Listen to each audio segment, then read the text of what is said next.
Baik, sebelum kita lanjutkan perbincangan yang menarik sekali malam hari ini, pemirsa, kami ajak Anda terlebih dahulu bergabung bersama dengan Laura Louis yang akan coba mencari tahu kira-kira bagaimana antusiasme warga ikut mengawal pertandingan dini hari nanti, prediksinya berapa untuk laga krusial dini hari nanti. Laura Louis, silakan.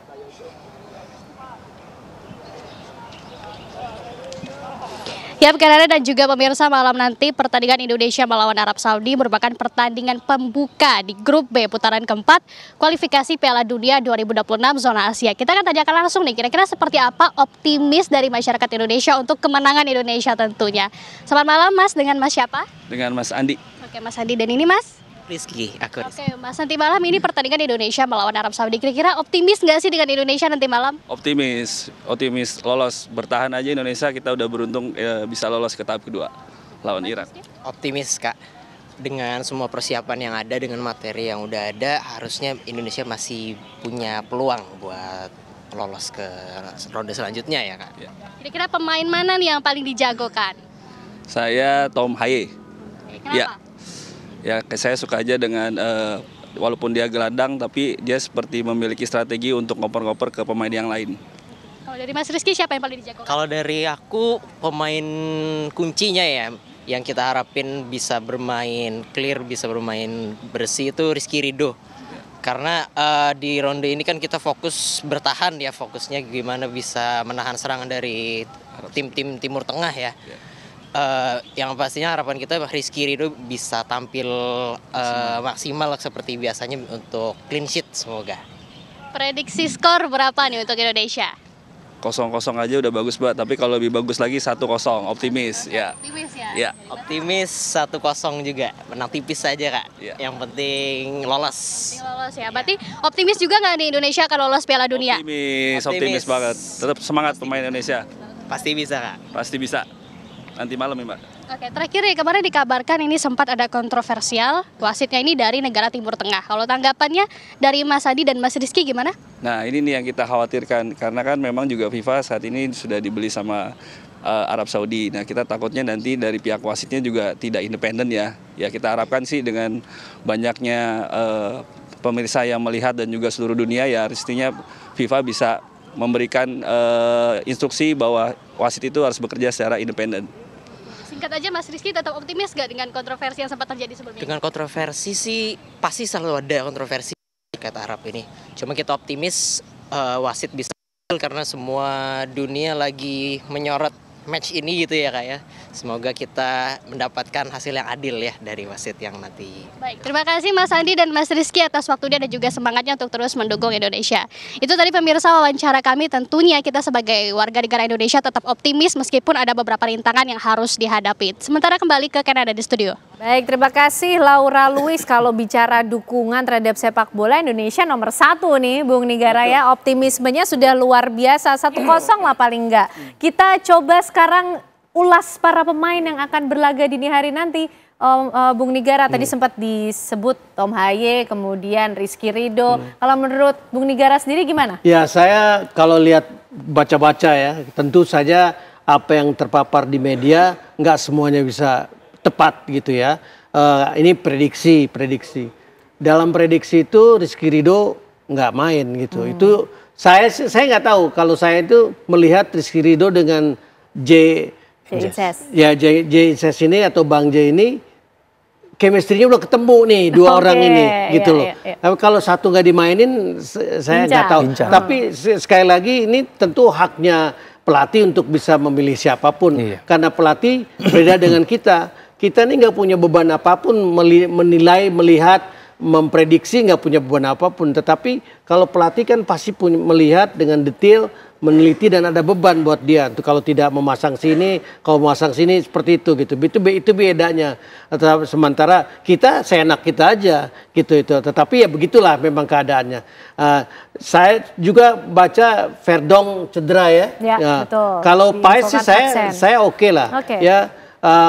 Saya senang manggilnya Emil tuh, saya panggil Mulyadi karena belakangnya namanya Mulyadi gitu. Jadi supaya Indonesia beneran, Mulyadi itu cedera, sudah dicoret ya nggak apa-apa. Saya juga yakin dan percaya Paes juga cukup tangguh ya, cukup tangguh. Ini kira-kira daftar 28 pemain timnas Indonesia ya, Bung Nigara, untuk putaran keempat kualifikasi Piala Dunia 2026. Nah, dari Bung Nigara mungkin Coach Aji juga ikut mengulas. Coach Aji, siapa saja kira-kira pemain yang akan dipasang untuk ikut berlaga dini hari nanti, Coach Aji? Kalau saya secara spesifik pastinya sulit, Mbak. Sulitnya kenapa? Karena saya tidak tahu kondisi pemain seperti apa. Tetapi yang saya yakini bahwa pemain-pemain yang diturunkan oleh Coach Patrick Kluivert nanti malam adalah pemain-pemain yang dalam kondisi baik, pemain-pemain yang dalam kondisi siap. Saya tidak bisa memprediksi siapa-siapa aja yang main karena saya tidak ada di dalam tim gitu. Itu sangat susah karena saya kan juga tidak tahu kondisinya pemain seperti apa, terus kira-kira bagaimana cara bermain nanti yang diterapkan oleh Coach Patrick Kluivert. Saya lebih cenderung mengomentari secara general, secara keseluruhan. Itu akan lebih mengena daripada saya satu persatu seperti itu. Oke, baik Coach Aji. Nah, kalau Bang David sendiri punya prediksi nggak kira-kira yang the best placement-nya tuh siapa pemain-pemain yang akan dipasang dini hari nanti, Bang David? Iya, kembali lagi seperti Coach Aji, karena itu yang tahu kondisi mental itu pelatih Patrick Kluivert sendiri. Karena kita nggak bisa mengira-ngira ya, karena kondisi yang terakhir yang melihat itu Coach Patrick Kluivert. Kalau misalnya boleh memilih Bang David, kira-kira siapa pemain yang akan diturunkan untuk laga melawan Arab Saudi nanti? Prediksinya ya? Prediksinya. Prediksi penjaga gawang menurut saya Martin Paes. Bek kanan itu ada dua stopper dulu, James dengan Kevin Dick. Kirinya harusnya yang inti, menurut saya favorit ini Verdong, tapi Verdong cedera, nggak main, dan digantikan dengan ada beberapa nama pemain. Ada beberapa nama ya. Buka aja, contekannya dibuka, nggak apa-apa. Dengan Justin Abner. Iya, Justin Abner. Dan bek kanannya menurut saya Sandy Walsh. Iya, Sandy Walsh. Itu prediksi dari Bang David. Kalau Bung Nigara prediksinya siapa? Kalau saya Verdong absen tadi kan masih ada penggantinya, ada Shane Patinama, ada Yance Sayuri. Kalau Bung Nigara siapa prediksinya yang dipasang? Ya sekali lagi karena kita nggak ada di dalam tempat di situ. Ya saya prediksi kita berat itu katakan.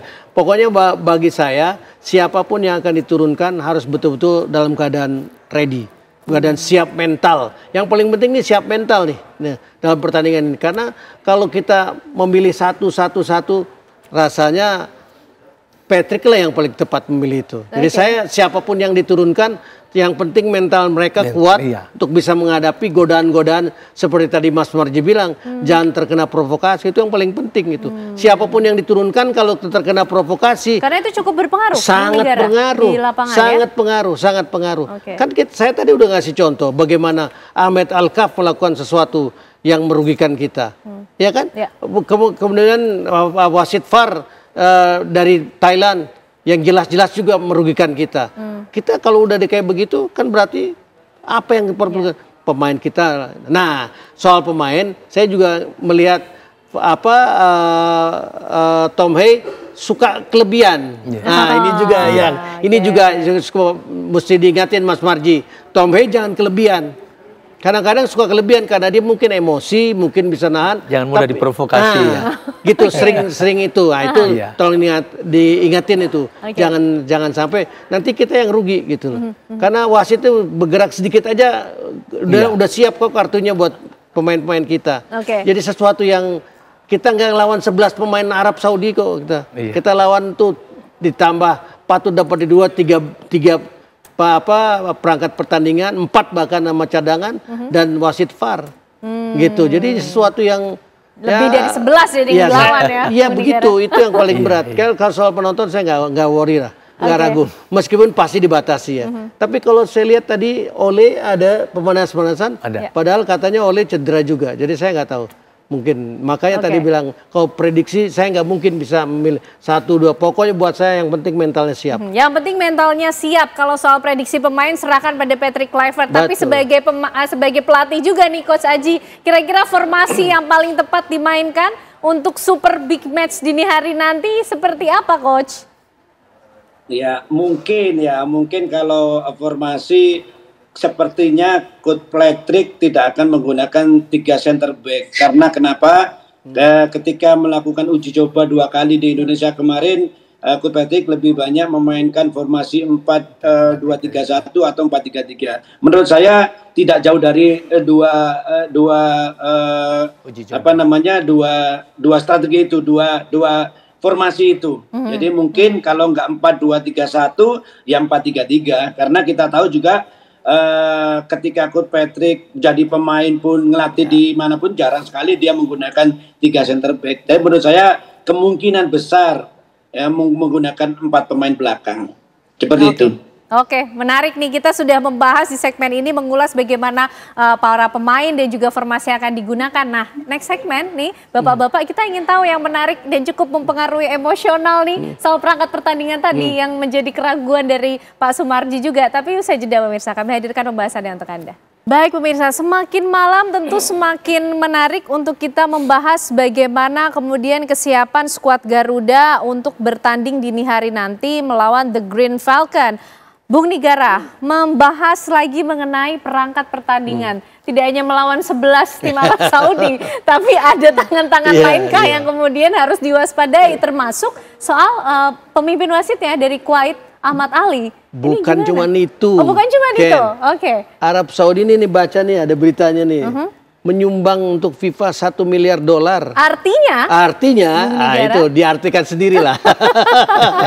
Karena kemudian dengan dipilihnya wasit Kuwait ini juga sudah direspon oleh PSSI yang mengajukan protes ke AFC. Betul. Tapi tadi berdasarkan laporan Pak Sumarji tidak ada respon balasan juga dari AFC. Ya, kalau protes kan boleh aja protes, tapi didengar atau tidak kan terserah panitia kan. Jadi saya kira memang harus diakui ini laga terberat bagi kita. Tetapi inilah laga ujian di mana kita harus bisa keluar dari situasi yang terhimpit ini. Jadi kalau menurut saya ini terhimpit gitu. Kenapa? Karena lawan 11 saja kita berat, tambah lagi 3, tambah lagi 4 di lapangan, tambah lagi 2 di ruang VAR. Jadi sesuatu yang tambah lagi ada sponsorship dari DAZN kepada Arab Saudi kepada FIFA $1 miliar. Jadi bukan sesuatu yang mudah untuk bisa keluar dari situasi ini. Tapi sekali lagi saya setuju dengan David tadi, posisi underdog ini posisi yang tentu saja akan menguntungkan bagi kita karena harusnya lebih lepas. Biasanya orang kalau underdog tuh lebih lepas. Diremehin. Saya kasih contoh misalnya pertandingan tinju antara James Buster Douglas melawan Mike Tyson. Siapa yang tahu James Buster? Nggak ada yang tahu. Tapi dia bisa menang KO lawan Mike Tyson. Dan itu pasti memberi sejarah sendiri. Itulah. Jadi kalau sekarang kita bisa kembali minimal draw atau jangan draw, kalau keinginan kita tentu saja bisa mengulang kasus GBK di mana kita menang 2-0 dan di sana Marcelino pencetak golnya, tapi dia tidak dipakai, sekarang tidak dimasukkan dalam tim karena jam terbang di klubnya juga minim, sehingga itu kepercayaan itu agak berkurang karena fisik juga menurun. Maka dengan kondisi itu kita berharap tanpa Marcelino kita bisa kembali memenangkan pertarungan itu seperti di GBK. Seperti di GBK. Artinya prediksinya Bang David untuk skornya 2-0 juga atau gimana untuk dini hari nanti Bang David? Prediksi 1-0 aja. 1-0 aja. Bagus. Itu sudah memberi sejarah juga ya tentunya. Tapi kalau Bang David juga sedikit melihat mengenai dipilihnya wasit Kuwait Ahmad Ali ini gimana? Kalau kita sebagai pemain itu menurut saya dikesampingkan. Yang penting fokus bermain, jangan membuat kesalahan sekecil apapun. Itu akan jadi senjata buat para wasit ini. Jangan membuat kesalahan. Jangan membuat kesalahan. Itu bedanya pemain sama wartawan. Kalau wartawan melihat, dia pakai wasit ini, dia maksudnya mau ini gitu. Tapi kalau pemain nggak boleh mikirin itu. Fokus saja kemudian pada upayanya. Nah kalau Coach Aji fokusnya gimana nih kalau dari kacamata pelatih Coach Aji? Iya, itu tadi yang disampaikan Bung Nigara betul. Bung David juga betul ya. Jadi memang dari Bung David, Bung Niagara dari sisi jurnalis, sedangkan Bung David dari sisi mantan pemain. Jadi menurut saya itu sangat tepat sekali. Tetapi begini Mbak Ken, mudah-mudahan saja ya kita memang mungkin berpikiran nanti dengan ada sumbangan Arab Saudi ke FIFA, tentunya ini pasti ada udang di balik batu ini, pastinya seperti itu. Tetapi mudah-mudahan saja meskipun nanti umpamanya wasitnya berjalan tidak sebagaimana mestinya, pemain-pemain kita bisa tampil bagus. Ya. Kalau kita bisa tampil bagus, wasit juga akan sulit.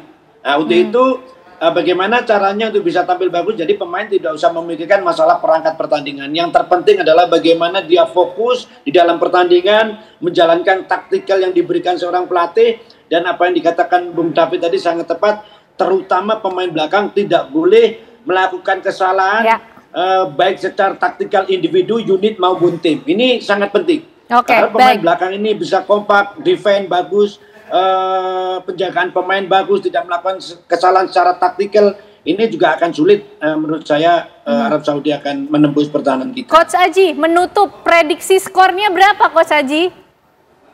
Saya kembali lagi sangat sulit, cuma saya kepingin Indonesia menang, minimal dapat poin, meskipun itu tadi tidak mudah, ini misi yang berat, tetapi sekali lagi di dalam sepak bola itu tidak ada yang tidak mungkin, bahkan di sepak bola itu sering terjadi kejutan-kejutan, Mbak Ken. Dan mudah-mudahan lah malam hari ini yang tim ini yang dimanajeri oleh Pak Sumarji bisa memberikan kejutan supaya rakyat Indonesia juga terkejut dengan hasil yang positif. Ya. Amin. Itu doa yang kita kumandangkan untuk timnas Indonesia malam hari ini. Tentunya bahwa di sepak bola tidak ada yang tidak mungkin. Mission impossible itu jadi impossible is nothing. Terima kasih Bapak-Bapak malam hari ini untuk perbincangannya yang begitu luar biasa. Bung Nigara, Bang David dan juga Coach Aji, sehat selalu semuanya. Kita kawal sama-sama pertandingan dini hari nanti.